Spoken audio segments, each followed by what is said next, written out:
Ravi de vous retrouver sur Arte pour ce nouveau numéro du Dessous des cartes. Voici le visage d'une femme que tous les Européens devraient connaître, celui de Kaja Kallas, la haute représentante de l'Union européenne pour les affaires étrangères et la politique de sécurité.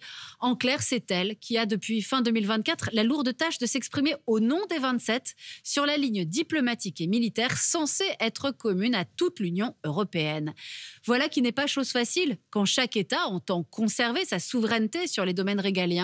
Et tandis que jamais la menace russe n'a été aussi forte sur fond de désengagement américain.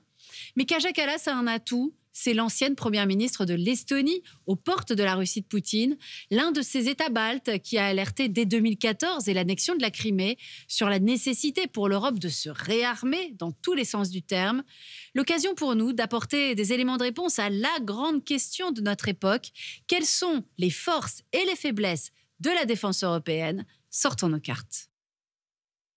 Signé par 12 pays le 4 avril 1949, le traité de l'Atlantique Nord, fondateur de l'OTAN, a pour objectif de placer l'Europe sous protection des États-Unis, alors seul pays disposant de l'arme atomique, et de dissuader l'URSS de toute attaque contre le bloc de l'Ouest.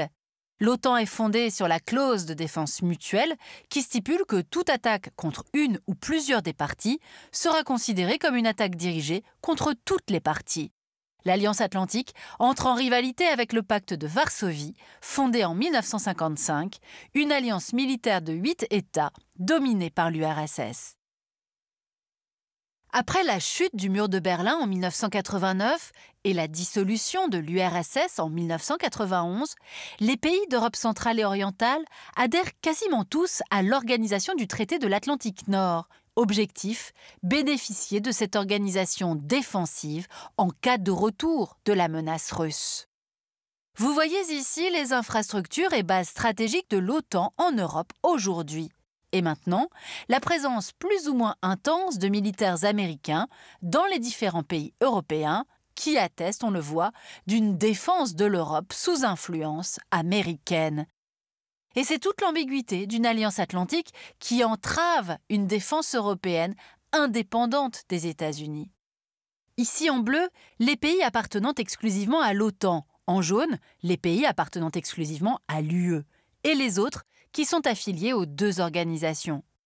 Les accords de Berlin Plus, qui datent de 2003, tentent de concilier ces deux projets, en permettant une certaine autonomie des États européens pour engager des opérations sous l'égide de l'OTAN, mais sans impliquer l'ensemble des membres.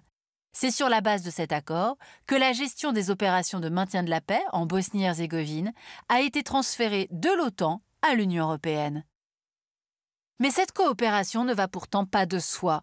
Ainsi, en raison du conflit chypriote qui oppose la Turquie et la Grèce, la Turquie, membre de l'OTAN mais pas de l'UE, s'oppose à tout partage d'informations classifiées.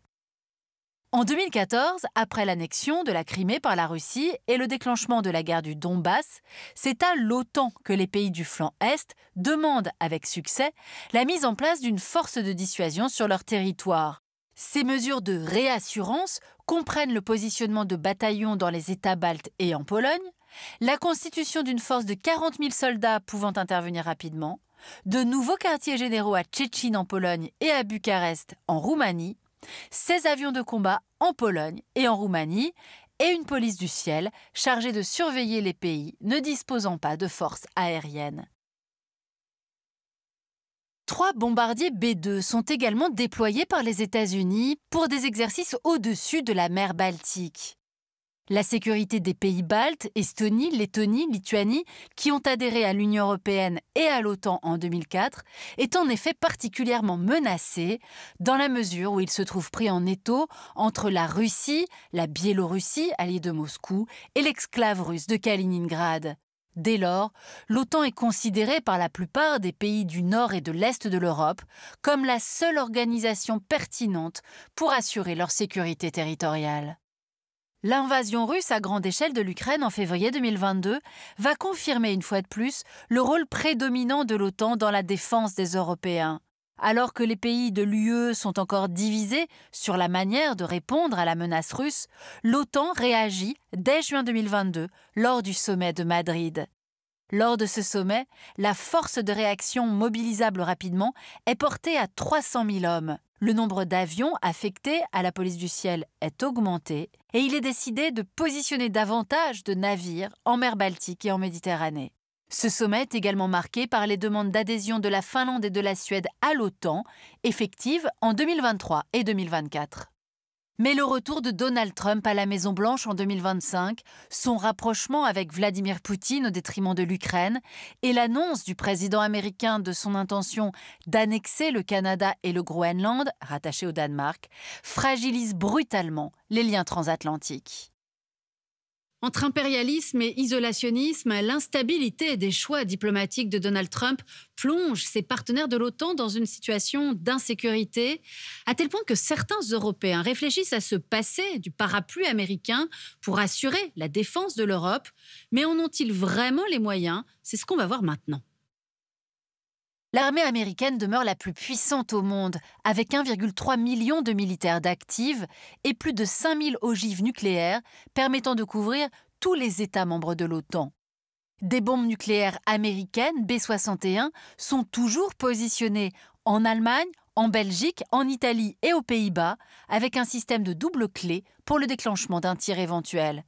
De leur côté, les forces de l'Union européenne comptent 4 armées au-dessus de 150 000 militaires, auxquelles s'ajoutent celles du Royaume-Uni et au total environ 1,5 million de militaires d'actifs. La France et le Royaume-Uni, les deux puissances nucléaires du continent, possèdent respectivement 290 et 225 ogives.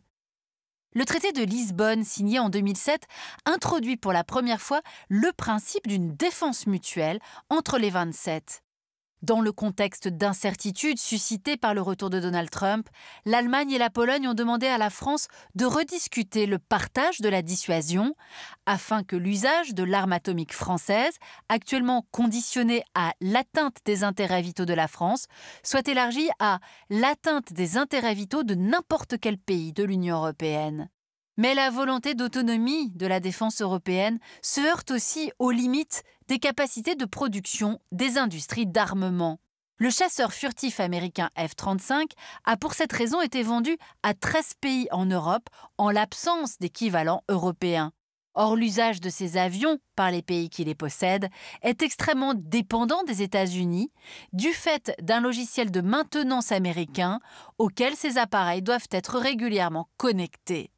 À cette dépendance industrielle s'ajoutent des redondances dans les programmes d'armement européens, à l'instar des chars de combat, dont 3 modèles étaient concurrents au début des années 2000, l'allemand Léopard 2, l'anglais Challenger 2 et le français Leclerc. C'est pour éviter les incohérences et la dépendance aux industries extracommunautaires qu'une stratégie européenne de défense, le 10, et un programme pour l'industrie de la défense, le DIP, ont été mis en place en 2024. Vous voyez ici les entreprises d'armement européennes les plus importantes en termes de chiffre d'affaires. Citons la britannique BAE Systems, qui fabrique notamment des sous-marins, l'italienne Leonardo, qui conçoit des hélicoptères de combat, Airbus, productrice d'avions militaires et de systèmes aérospatiaux, les françaises Thales et Safran, productrices de systèmes électroniques, et Dassault, connue pour le Rafale, ou encore l'allemande Rheinmetall, qui fabrique des chars et des véhicules blindés. L'objectif de l'Union européenne est de passer de 22 à 50% d'achats d'équipements à ces entreprises intracommunautaires pour les faire monter en puissance. Il s'agit également de favoriser les coopérations européennes, comme c'est déjà le cas pour l'Eurofighter Typhoon, produit conjointement par le Royaume-Uni, l'Italie, l'Allemagne et l'Espagne, et dont plus de 600 exemplaires ont déjà été livrés. Ou comme la société MBDA, leader européen de la production de missiles, une filiale de BAE Systems, d'Airbus et de Leonardo. Ou encore la franco-allemande KNDS, qui développe la prochaine génération de chars de combat pour remplacer les Leclerc et les Léopard 2.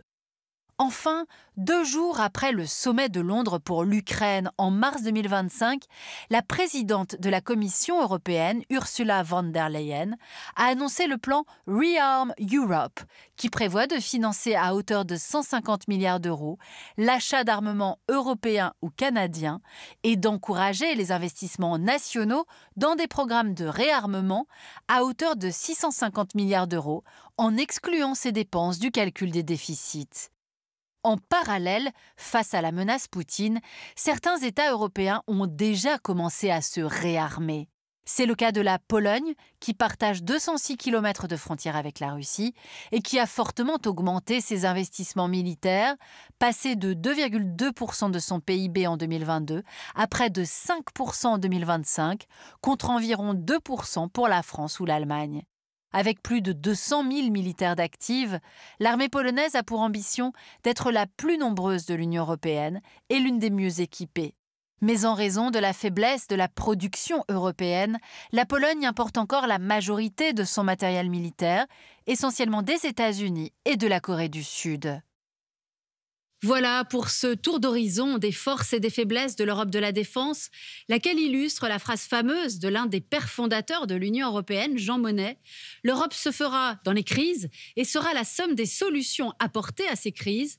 Le fait est que les guerres menées par Poutine depuis 2000, en Tchétchénie, en Géorgie, en Crimée, puis dans toute l'Ukraine, sans oublier le nouvel isolationnisme américain affiché, poussent les Européens à ouvrir les yeux, à la fois sur leur vulnérabilité, mais aussi sur leur force, lorsqu'ils jouent vraiment la carte des 27. Pour aller plus loin, ce spécialiste des questions européennes, Sylvain Kahn, qui publie aux Presses universitaires de France cet ouvrage, L'Europe face à l'Ukraine. Ainsi s'achève ce nouveau numéro du Dessous des cartes. Rendez-vous bien sûr la semaine prochaine, même endroit, même heure. Et d'ici là, n'oubliez pas arte.tv et nos réseaux sociaux pour retrouver l'ensemble de nos vidéos. Et abonnez-vous à notre newsletter. À bientôt.